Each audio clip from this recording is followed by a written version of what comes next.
Hello friends, मैं हूं आपका दोस्त कबीर और आप देख रहे हैं हमारा यूट्यूब चैनल बीते लम्हे कुछ खट्टी मीठी यादों के साथ। 25 जून 2009 लॉस एंजल्स का आम दिन था। दोपहर कभी 2:26 पर टीवी चैनल्स पर वेबसाइट पर खबर आई कि king of pop Michael Jackson नहीं रहे। ये खबर आते ही सन्नाटा छा गया। कई लोग सड़कों पर ही बेहोश होकर गिरने लगे और पूरे लॉस एंजल्स का खुशनुमा माहौल मातम के मंजर में तब्दील हो गया। चंद मिनटों में ही Google, Twitter, Wikipedia user traffic से क्रैश हो गया। दुनिया भर के लोग जानना चाहते थे कि 150 साल तक जीने की चाह रखने वाला शख्स महज 50 साल की उम्र में कैसे मर सकता है। माइकल जैक्सन की मौत हैवी दवाइयों के ओवरडोज के चलते हार्ट अटैक आने से हुई थी। वो 150 साल से ज़्यादा जीना चाहते थे, जिसके लिए उन्होंने अपने घर पर 12 डॉक्टर्स की एक टीम रखी हुई थी जो उन्हें दवाइयाँ और सही डाइट देते थे। माइकल का खाना भी पहले लेबोरेटरी में टेस्ट होता था, फिर उन्हें खाने के लिए दिया जाता था। जिस समय उनकी मौत हुई तब भी उनके पर्सनल डॉक्टर उनके साथ थे। माइकल को नींद न आने पर कई ड्रग डोज दिए गए जिससे वो जल्दी सो सके। कुछ समय बाद डॉक्टर्स ने माइकल को कमरे में बेसुध पड़े हुए देखा तो तुरंत उन्हें सीपीआर दिया। जब रेस्पॉन्स नहीं मिला तो डॉक्टर ने मेडिकल हेल्प मांगने के लिए घर में लैंडलाइन और मोबाइल ढूंढे, लेकिन सिक्योरिटी की वजह से घर के सारे लैंडलाइन बंद थे। वो तुरंत बाहर की तरफ भागे और गार्ड से 911 पर कॉल करने के लिए कहा। मेडिकल हेल्पलाइन नंबर 911 पर कॉल ठीक 12:22 पर किया गया था। महज 3 मिनट में ही एम्बुलेंस डॉक्टर के साथ पहुंच गई। जब डॉक्टर्स पहुंचे तो माइकल सांस लेना बंद कर चुके थे। उन्हें सीपीआर दिया गया, लेकिन इससे कोई फायदा नहीं मिला। उन्हें तुरंत Ronald Reagan UCLA medical centre ले जाया गया। करीब 2 घंटे की कोशिश के बाद दोपहर 2:26 पर उन्हें मृत घोषित कर दिया गया। माइकल जैक्सन की मौत के सदमे में 13 लोगों ने खुदकुशी कर ली। उनके फैंस इतने सदमे में थे कि आत्महत्या करना चाहते थे। संदिग्ध हालातों में हुई मौत का सही कारण पता लगाने में पुलिस और डॉक्टर्स को महीनों लग गए। पोस्टमार्टम के लिए माइकल का दिमाग निकाल कर उसकी जांच की गई थी। ऐसे में परिवार वाले माइकल का शव बिना दिमाग के दफनाना चाहते थे। हालांकि लोगों को समझाने के बाद उनके परिवार वाले इंतजार करने के लिए राजी हो गए। माइकल के शव को सोने के ताबूत में रखकर कंक्रीट में दफन किया गया था। उनके मेकअप आर्टिस्ट ने ठीक उसी तरह से तैयार किया जैसे वो परफॉर्मेंस से पहले तैयार हुआ करते थे। माइकल के घर वालों को डर था कि अगर माइकल के शव की लोकेशन डिस्क्लोज की गई तो उनके चाहने वाले कब्र खोदकर उनका शव चुरा सकते हैं। इसलिए उनके शव को रहस्यमय तरीके से दफनाने का फैसला किया गया। हालांकि बाद में माइकल का शव फॉरेस्ट लॉन के गेट माइसीलियम के दफनाया गया, जहां हॉलीवुड के Clark Gable, Jean Harlow, Walt Disney जैसी बड़ी हस्तियां दफन हैं। माइकल की मौत के 8 महीने बाद 8 फरवरी 2010 को उनके डॉक्टर कॉनराड मुरे को उनकी गैर इरादतन हत्या का दोषी पाया गया।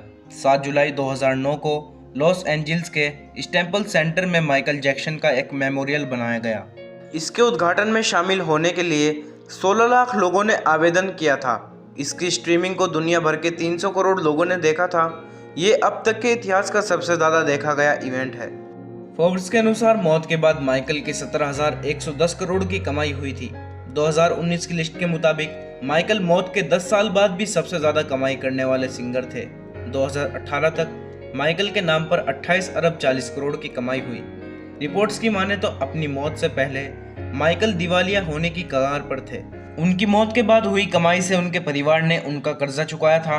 King of pop Michael Jackson दुनिया के सबसे बेहतरीन सिंगर रह चुके हैं। माइकल जैक्सन की 50 साल की उम्र में ही मौत हो गई, जबकि वो हमेशा से ही 150 साल से ज़्यादा जीना चाहते थे। इसके लिए वो रोज़ाना ऑक्सीजन चैम्बर में सोते थे और घर पर ही लेबोरेटरी बनवाकर लंबा जीवन जीने के लिए पर्सनल रिसर्च करवाते थे। माइकल जैक्सन का जन्म 19 अगस्त 1958 को गैरी, इंडिया में हुआ था। वो अपने माता पिता की 8वीं संतान थे। उनका पूरा परिवार जैक्सन स्ट्रीट में 2 कमरे के मकान में गुजारा करता था। उनके पिता जोसेफ वॉल्टर एक प्रो बॉक्सर थे जो गिटार बजाते थे और उनकी मां कैथरीन एक पियानो परफॉर्म कर रही थी। घर के आर्थिक हालात ठीक नहीं थे तो माइकल के पिता ने 1964 में जैक्सन ब्रदर नाम का एक बैंड बनाया, जिसमें सारे भाई बहन मिलकर स्ट्रीट परफॉर्मेंस देकर कमाई करते थे। माइकल के पिता उन्हें पसंद नहीं करते थे। वो अक्सर माइकल को पीटते थे। जब माइकल सही से परफॉर्मेंस नहीं देते थे तो उनके पिता उन्हें बेल्ट से पीटते थे। अपने पिता के रवैये से माइकल के जहन पर बहुत बुरा असर पड़ा था। जब माइकल 7 साल के हुए तो 1965 में उनके ग्रुप का नाम जैक्सन 5 पड़ गया। उनकी पहली फिल्म द बीस्ट थी। लेकिन ये फ्लॉप हो गई। इस फिल्म के म्यूजिक डायरेक्टर ने माइकल को टैलेंट परखते हुए उनके साथ 3 सोलो म्यूजिक एल्बम लॉन्च किए जो काफ़ी पसंद किए गए। 1978 में डांस करते हुए माइकल की नाक टूट गई।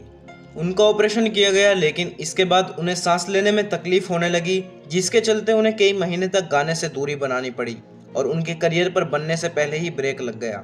1 साल के ब्रेक के बाद माइकल ने सिंगिंग में कमबैक किया और कई हिट देते हुए अपनी पहचान बनाई। 1982 में माइकल का छठा म्यूजिक एल्बम रिलीज हुआ जो दुनिया का सबसे ज्यादा बिकने वाला एल्बम बना। इसकी 7 करोड़ कॉपीज बिकी थी। इस एल्बम को 8 ग्रैमी अवार्ड मिले। 1983 तक African American Michael Jackson dark skin tone के थे, लेकिन इसके बाद से ही उनका स्किन कलर अचानक लाइट होने लगा। इस बात से विवाद हो गया। विवाद बढ़ने के बाद उनके स्किन डॉक्टर अर्नोल्ड क्लेन ने बताया कि उन्हें वर्टिगो की परेशानी है, जिससे उनके शरीर पर सफेद काले धब्बे बन गए हैं। उन धब्बों को छुपाने के लिए माइकल सफेद मेकअप करवाते हैं। वर्टिगो का ट्रीटमेंट कराते हुए उन्हें स्किन ब्लीच करवानी पड़ी और वो गोरे होते चले गए। लोगों ने रेसिज्म के आरोप लगाए और कहा कि जैक्सन अफ्रीकन टोन बदलना चाहते हैं, इसलिए उन्होंने ब्लीचिंग का सहारा लिया।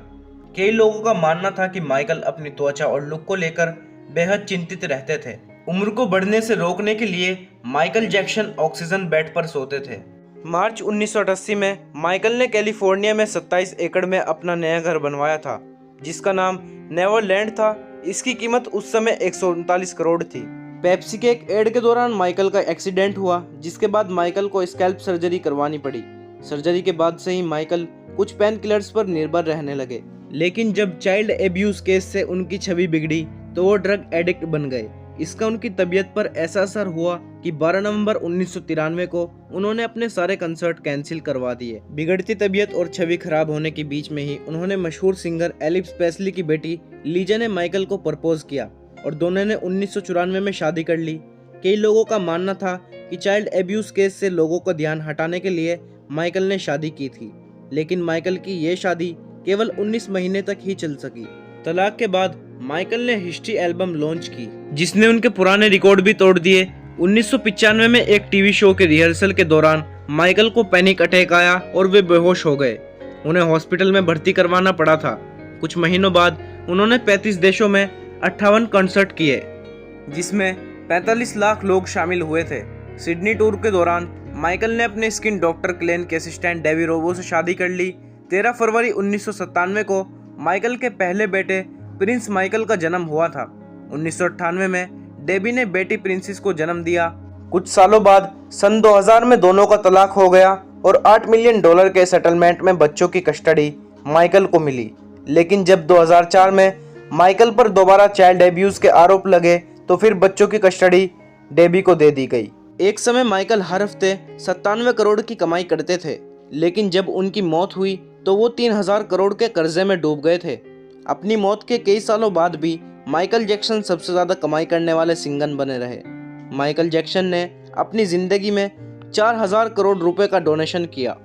25 जून 2009 का वही दिन था जब पॉप म्यूज़िक की दुनिया का ये बादशाह, जो 150 साल तक जीना चाहता था, महज 50 साल की उम्र में ही इस दुनिया से रुखसत हो गया। भले ही ये पॉप म्यूज़िक का बादशाह आज इस दुनिया में नहीं है, लेकिन इसका म्यूज़िक और डांस पूरी ज़िंदगी इस दुनिया में रहेगा।